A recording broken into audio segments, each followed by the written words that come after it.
Hello, everybody, and welcome to this episode of Mastering Midlife, How to Thrive When the World Asks the Most of You. I'm your host, Mark Silverman. Today, I have an old friend of mine, Bart Richards. Right now, he's the area manager for a name brand high-tech company, travels the world, has a global team. For 20 years, he's been a sales leader in the high-tech industry, which, as you know, I've talked about it, how stressful it is. He and I met as sales guys back at the turn of the century around around the year 2000, and way back then, I think if you all remember 9/11, we were in the storage industry, right, Bart? Yep. And Bart was actually focused on New York back then because Yep. you live in New Jersey, and I was in Washington, D.C. And disaster recovery was a new word that wasn't part of the vocabulary until 9/11. We were all pretty shell-shocked in the industry. But what I noticed about what happened after 9/11 is a lot of people changed what they were doing for a living. They changed the way they went about things. I had a cousin who left corporate America to open a toy store. People really decided who they were going to be and what changes they needed to make in their life. And I remember Bart saying that he was going to become a volunteer fire department. I think he was an EMT when he was younger. And we're going to ask him. He's going to just sit here and nod for a couple minutes until I finish my introduction, because I've always been a fan of Bart, who he was in the high tech industry. It's almost like being on a sports team, and everybody has to be working at a high level. The stress is really hard, and people aren't always at their best. Bart was always at his best. He was always giving. He was always a natural coach to all of us. So I wanted him to come on the show, and I wanted him to talk about that time back in 9/11, and then we'll talk about being in a high pressure job and how to cope with that. So Bart, after that long introduction to get you comfortable on being on your first podcast, First one. welcome to the show. Thank you, Mark. I appreciate it. So thank you. So you and I got to talk before the show about, catch up over the years. But the thing that really sits with me, and the reason that I reached out to you to be on the show, was back when 9/11 happened, and everybody was so shell shocked. And you came out and you said, even though we had these demanding jobs and you had children, and you were pretty busy, you decided to become a fireman. Yep. Why'd you do that? There was a sign put on the front lawn of the firehouse, and it was a picture of the three firefighters raising the flag after the World Trade Centers came down. And one of the things that they said is, who's going to answer the call? And that really struck me. Is it's not your job. It's not somebody else's job. This is my town. This is my job. And so I wanted to give back. I was already doing the traditional coaching and things like that. I wanted to do more. And I wanted to do it in such a way where I could help people on potentially the worst day of their lives. They've just gotten into a car accident, their house has burned down, something has happened that is tragic. And if I can do something to help them literally to survive that, but also outside of that, a smiling face, a friendly face, that it isn't just, when these things happen, it isn't just about saving the patient, saving the home. There's also an impact that happens afterwards. And we talk a lot about now, like PTSD and things along those lines. What can we do while this is going on to make somebody more comfortable? And sometimes it's the silliest thing. I'll tell you a very quick story. We went to a particular house, and the chief turned to me, and fire alarms were going off. And he said, I want you to go through that house, and I want you to check it. And I said, why do you want me to do that? He said, because they have white carpets, and I know you'll take off your shoes. And that made a difference on that particular day for those people. They had a bunch of firefighters standing out in front of their houses with, our dirty gear on. Went through and checked the house without shoes on, just to make sure that everything was okay. So those are the kind of things. That's someone who knows who you are. That's somebody that knows. Yeah, they know what my role is in the fire departments, to make sure that I can try to do things along those lines. So again, you had a job, and the badge of honor for us was being overwhelmed and busy. Yep. Like that was. We had to get back to people immediately. We worked all day, all night, 7 days a week. And it was the most competitive field that I had ever experienced, especially back then with the boom that was going on. How did you wrestle the time away? How did you make that decision that you were going to take time away from this career that demanded everything from you? And then you had a family who wanted whatever was left. Yep. How do you do that? You prioritize it. And like you said in your book with the only tens, my family comes absolutely positively first. When my kids were younger, if I was home alone with them and something was going on, I wouldn't get to the fire call, because it was important that they not be left alone. They're older now, they're in their teens. I can leave them alone if there's a call. Most of the I travel nonstop for work, so I miss a lot of calls. However, when I'm around, like last weekend, I was around Saturday and Sunday, I made 3 calls in a row. I had people saying to me, wow, we haven't seen you in forever. It's great to have you here. That's the brotherhood, sisterhood, fraternity of firefighting. And in the volunteer side, they'll take what they can get because we're pleased to have a volunteer department. We would never be able to afford to have a paid department. So having people give what they can is what that department's looking for. From my family side, they also know that this is something that really fulfills me. I love my job. I loved my jobs for the past 20 years, but I'm not curing cancer here. At the end of the day, I could have a very successful sale. But we do tell people that we sell equipment that helps you cure cancer. Yes, we do. We might expound on that a little bit, but at the end of the day, I'm selling to banks and to telcos and things along those lines. Helping a particular bank squeeze another, 50 cents of margin out of something isn't going to fulfill me. But being able to come home and say, today I did this or today I did that, and it's not necessarily always around the emergencies. We do a lot of things in terms of fire prevention. We go to every school. We talk to every kid. Actually, we start at pre-K, starting with the stop, drop, roll, and cover for anybody that's had to go through that, all the way up through 8th grade. And by 8th grade, we're bringing them down to the firehouse, talking about what they can do to become a junior firefighter, but what they can do to watch their little brothers and sisters to make sure that these things don't happen as well. So we do a lot of education, and that's super fulfilling because I have 3 kids and I know all of their friends, and they don't know that I'm an IT sales guy. They think I'm a firefighter. So it's which is way cooler, by the way. It's way cooler. It's way cool. So we talk about a lot of times, how do you carve out the time, and how do you create? Because I'm a big believer in the fact that we create our lives. Yep. If we say we're too busy, it's because we haven't made the priority. We haven't decided it's important enough. For you, it was important enough to go do something, and you created this. This was news to me, that the volunteer fire department. I thought the volunteer fire department was you volunteered to go be there a weekend. The volunteer fire department is when they call, you show up. Whoever can show up shows up. Yeah. And they trust your commitment that if you can show up, you will. If you can't show up, it's because it's a really good reason. So that you created an environment where you could fit that in to your other 2 priorities. Well, think about your last weekend. How many things did you do last weekend that if you do them next weekend, you'll survive? So my garage didn't get cleaned this weekend. The pool didn't get vacuumed this weekend. I think I probably asked my wife to go pick up the dog at the groomer that I had committed to do as well. But I went on 3 fire calls instead. And so those things happened. So you can't plan for it. You don't know when these emergencies are going to happen. We run between 250 and 300 calls a year. So if you think about it, it's pretty much one every day. You don't know, is that going to happen at 10 o'clock in the morning? Is that going to happen at 3 o'clock in the morning? You can't prepare for it. And so what you just need to do is at certain times you say, okay, I'm in a position where if there's a call, I'm going to go. And actually the first call I went on Saturday, I didn't even have my pager with me. My daughter said, hey, the horns are going off. You need to go. And so the family is very much behind it as well. And my sons are getting old enough that they may join the fire department. My daughter has expressed an incredible amount of interest in it. So she'll come by the firehouse and hang out. And when she's old enough, she'd like to join it as well. And that makes me proud that, they're kind of following, because I don't necessarily want them to be IT salespeople, but I would be very proud if they volunteered in some capacity, maybe in EMS, maybe in the fire services, whatever it may be, but just knowing that they're giving back. So a few months ago, one of my early podcasts was with a gentleman named Unib Khan. And what Unib basically said was, your professional career will be on rocket fuel if you have a personal life. Yes. Like work Yep. doesn't really make you as successful as you could be. Having a personal life, having something to be passionate about, will infuse your career. And tell me how being a volunteer fire guy and having that part of your life really fulfilled helped your career.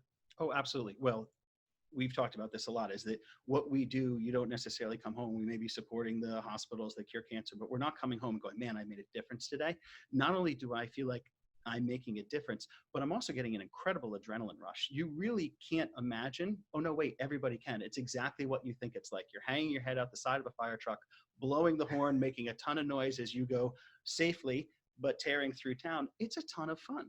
And so you get to be 5 years old exactly. while you're going to save people's lives. Exactly. So you get to be 5 years old. You get to do exactly those things that you think that the 5-year-old, when you sit there and say, when I grow up, I want to be a firefighter, you get to do those things. And so when you come back to your job, you realize, hey, I got to do all of this stuff.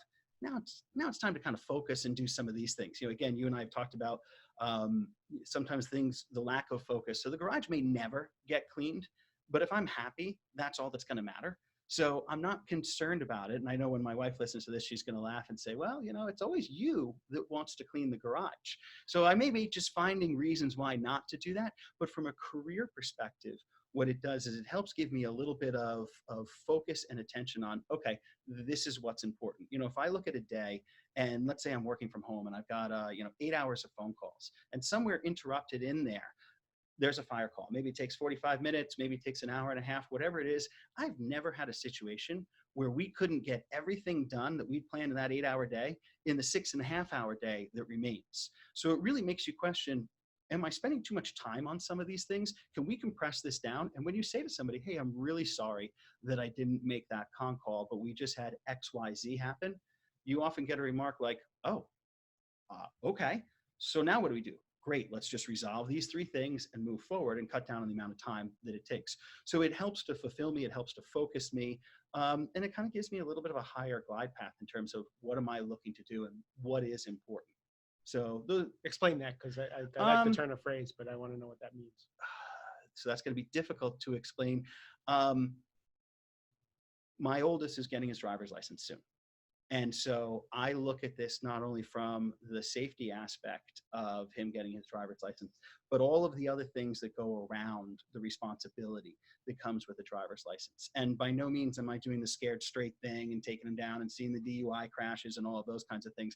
But I'm able to have a different type of conversation with him about why it is important that he not text and drive, and the dangers that I've seen firsthand, and the things that I can bring him into some of these conversations so that hopefully I can open up and give him a higher view on this. From a career perspective, how does it help?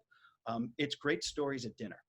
There's nothing better than going out with a customer. I was thinking. So, you're standing around with a drink in your hand, and you're talking to a customer, and you ran out of sports analogies. Yep. You ran out of sports analogies. I would say that folks in the EMS space, be it fire, emergency medical services, police, always have fantastic stories. And by the way, 90% of them are not the gruesome ones. Nobody wants to talk about that. We don't want to relive that experience. We want to talk about my favorite, it was actually in my Fire One book, where they talked about the fact that no cat skeleton has ever been found in a tree. So there's no need to ever put the ladder up and get the cat out of the tree, because if the cat got up there, the cat will get down. Those are the always kinds of wondered stories. about that. You've never seen one, but you always see the fire truck going to get the cat out of the tree.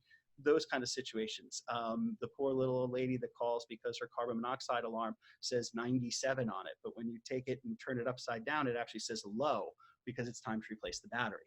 So those are the kind of stories that just, you can bring people into the conversation. It immediately gets you a rapport with individuals, because you can talk about something other than work, kids, sports, or the third rail, be it politics. You don't want to start off a relationship with somebody and say, well, where do you fall on the political spectrum? That conversation's over at that point in time. Yes. You talk about cats stuck in trees, everybody can uniformly get behind that conversation. That makes sense.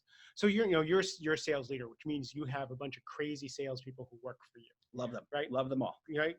And I told you before we started the podcast that when I started to do what I do for a living, I got a lot of phone calls from a bunch of former coworkers, high level, mid-level sales guys, just talking about they wish they could do something different. The stress is killing them. And then if you talk further, they actually do like what they do. Right, especially the sales leadership. They love the game. They love the pressure. They love throwing the touchdown at the last at the end of the quarter. But the stress is killing them. The pressure on their family. How do they fill themselves? We talk a lot about this with women. Women don't have the testosterone men have. They have adrenaline, and they can go into adrenal fatigue when they try and push themselves too hard. So women get a lot of attention on how to replenish themselves, how to give back to themselves. They don't always do it, but there's information for them. For men, one, we don't talk about it.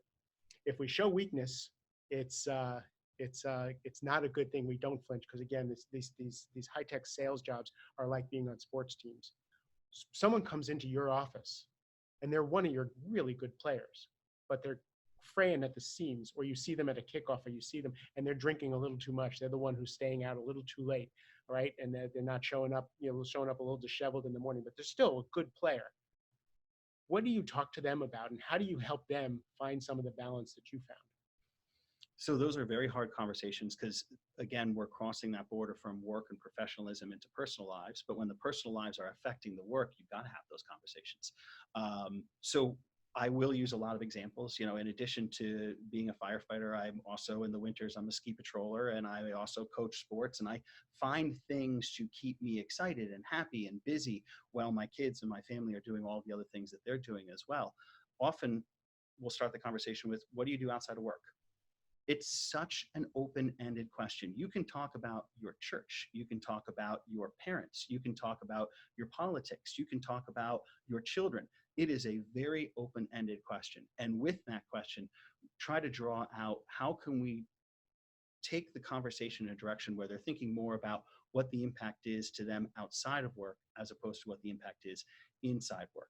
Because I was very lucky. My boss at the time, when I became a firefighter, gave me 6 straight weeks off from work to go full-time to fire school, which was an unprecedented amount of time. And the thing that was most impressive is I came back and actually got promoted, I remember this. which was shocking. The running joke was, what am I going to need to do to get to the next level? I'm going to have to take like 3 months off. But sometimes approaching a conversation like that, I would much rather have a salesperson take some time off, week, even a month, because I'd rather have that person at 100% than watch them. And we've all seen this in our career. We've watched that person slowly flame out.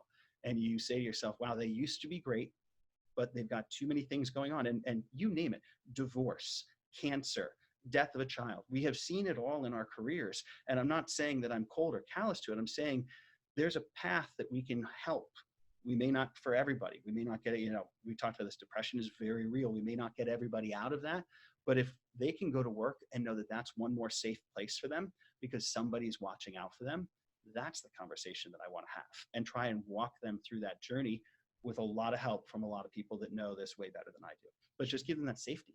Sure. You know, I was telling you that I owe a lot of my career right now to people who have either had bad bosses or personal things that have happened in their lives that are affecting their work.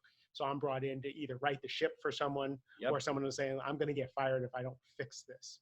But you're often talking to leadership like you, that, you know, I think now more than it was back then, people are being taught leadership skills. They're being taught that vulnerability and leadership go together, and being able to have conversations with people.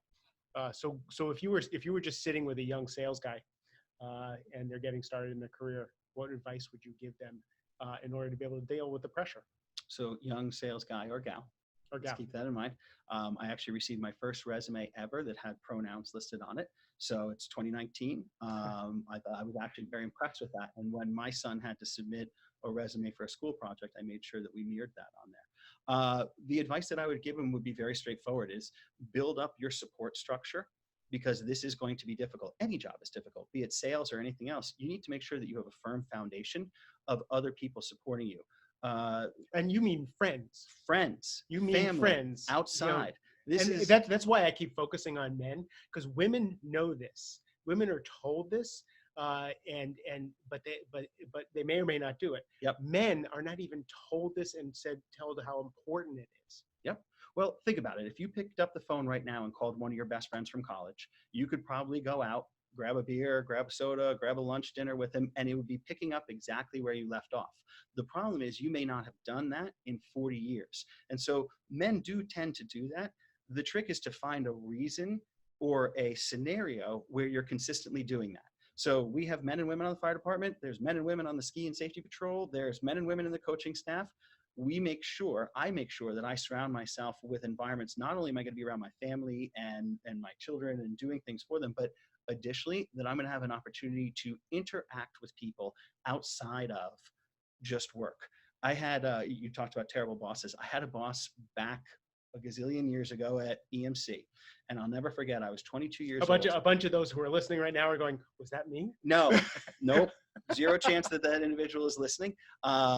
And he said, do you want to make friends or do you want to make money? Because I personally have friends. And my takeaway from that is I need to make sure that I have friends, because I'll work hard enough to get to the money. But if I don't have a support structure behind me in that, what's it going to be for? It's not going to be worthwhile. So it's interesting, you know, as we go through different phases in our lives, we go in and out of different groups. I haven't been a firefighter my whole life. I've only been doing it 13 years. And so this is a new group. I only just recently joined the ski patrol up in my mountain on the safety patrol side. This is a new group of people. Last weekend, 4 of us went out on the Long Island Sound. It was the first time I'd ever seen them outside of their skiing clothes. You know what I mean? But I'm starting to, again, surround myself with a group of people that I know will be supportive of me, but even just to be able to blow off steam. They don't care what I do for a living. I could be a doctor, a lawyer, a salesperson. It doesn't matter. We're all out. It's an equalizer, I guess, is some of these things. And that's what really I enjoy. It doesn't matter who you are. You're all out there doing the same thing together. Yeah, absolutely. So one of the things I talk to my younger clients about, who are like 30, 35, and they're just getting engaged or just getting married, is all right, you're going to take your new wife or your girlfriend out for a date every single week. If they have kids, you're going to take one day a week off and be with your family.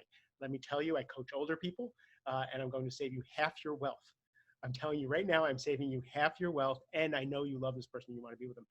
You've had a really beautiful marriage and a family life all through all this also. What advice do you have for that, keeping that alive while climbing mountains, doing volunteer work, dealing with the stress? So my wife is just as motivated as I am. She does different things. She's currently chalking off all, I think, 48 4,000 footers in New Hampshire's with my teenage boys. So she is, she's just as motivated. She's pretty badass. But I mean, the trick goes back to I married my best friend. She sat behind me in homeroom in high school. Never dated in high school, maybe for a week. But, I married my best friend, and her grandmother gave her advice, which was don't ever go to bed mad at each other. So we talk a lot. And part of that is talking through some of these feelings, which, there's certainly been times I've come back from, be it work, fire, something else, and needed to talk through things. Similarly, she's had to do the same thing. A year and a half ago, she had a head injury while skiing, and she was out of work for a year. And I felt that void because as she was coming back from the head injury, she wasn't 100% there. And so I couldn't have some of those conversations that I was very used to having. And so if I was looking to myself at age 24, I would say that, marry your best friend. Make sure that you line up. Maybe she doesn't want to be a firefighter, but she's just as active, if not more, than I am. So make sure that activity level. And then I really loved that don't go to bed mad. Figure it out. It's not always going to be pleasant. It hasn't been a perfect marriage, as I'm sure none is. We've had our rocky steps, but we've accepted the fact that we're going to work on it together. And, we're both at that age where you're starting to see a fair amount of divorce. And one of the things that I say a lot is do your job. There's definitely reasons why divorces should happen, and they happen all the time. But it always bothers me when you find out that it's just somebody that's not willing to do their part. The I'm done. I don't buy into that. It's not a religious thing for me. I understand, but don't be done. Work on it. You know what I mean? Have you ever gotten to a place in this job, for example, where you said, this is too hard. I think I'm done. I think I'm going to go do something else. Every other week. Okay. I pay my own health insurance. Okay. And then you realize this is my job. I've got to work at this. Just like I work at being a firefighter, just like I work at being a father, just like I work at being a sales manager, I have to work at being a husband too. I didn't know we were going down that path today. So no, that's funny. You're going to pull out. I remember I told you we're two guys who struck up a conversation in an airport, and we just clicked, and we're going to have this conversation. Because I love that you said marry your best friend, because I got a call from a former colleague, and he was talking about the stress of having a learning disability, and keeping a career going, and just having to pedal a lot faster than everybody else. Really, really successful. Right? Nobody would ever know any of this stuff. So have you shared with your wife? He goes, no, I don't want to burden her with that. No. And I said, burden your wife with that. Right? Trust your wife with that information. I got a call back a couple of days later saying that changed everything to be able to share that burden. Marry someone who you can talk to them about what you're going through, and that you can be there and listen to them when they're doing that. Yep. So, you said you weren't sure we were going to go this way. You're on this program because I want to talk to real people who are working real jobs, right? Who are dealing with real stress and doing it well. Yep. Right. And it may be hard to pat your own self on the back to say that you're doing it well, but you are. I talk to people all day, every day, who are trying to do it well. Some are, a lot aren't. I made my own mistakes, and a lot of what I do here is what I've learned from all those mistakes, right? So I really appreciate you coming on and being so vulnerable and real about everything It's that my you did. pleasure. What's cool that's next in your life? So, I want to live in the here and now, and I always want to be present. But I have to say, I'm really looking forward to this year's ski season. One of my kids is going to be actually going to school on the mountain. One of my oldest son has decided that he's aged out of the ski racing, so he's going to become a ski instructor. I love that. I love that he's going to be teaching little kids to ski and talking about the passion he has about skiing. And then my daughter's got another year of ski racing. So I don't want to rush through the end of the summer. And since my wife's a school teacher, she would kill me if I pushed forward to the next thing. But I'm looking forward to the ski season because Vermont is one of those happy places. And I guess that brings up a kind of a parting thing. Have a place where you can go, where you feel safe, you feel comfortable, and you're always happy when you get there.